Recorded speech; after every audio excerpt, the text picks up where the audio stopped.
Welcome to the Rim Break Rodeo. We hope this video helps. In this video, I will explain how to make delicious Pillsbury brownies. First, ensure you have all your ingredients ready. 1 box of Pillsbury brownie mix, 2 tablespoons of water, 1/2 cup of vegetable oil, and 2 large eggs. You will also need a 9 by 13-inch baking pan and a large mixing bowl. Preheat your oven to 325 degrees Fahrenheit to ensure it's ready for baking. This preparation step is crucial for a smooth baking process. Now let's get to mixing. In your large bowl, combine the entire contents of the Pillsbury brownie mix with the 2 tablespoons of water, 1/2 cup of vegetable oil, and 2 large eggs. Stir these ingredients together using a spoon or spatula. It's important to mix until everything is just blended and no dry spots remain.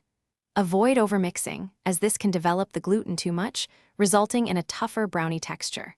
A few lumps are perfectly fine. Once your batter is perfectly mixed, pour it into your prepared 9 by 13-inch baking pan, spreading it evenly with a spatula. Place the pan into your preheated oven.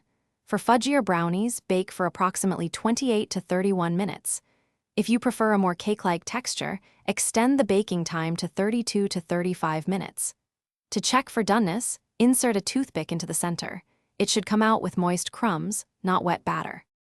After baking, the hardest part is waiting. Let your delicious brownies cool completely on a wire rack for at least 1 hour before attempting to cut them.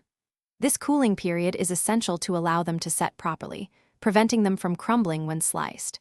For the cleanest cuts, try using a plastic knife. Store any leftover brownies in an airtight container at room temperature for up to 3 or 4 days to maintain their freshness and moistness.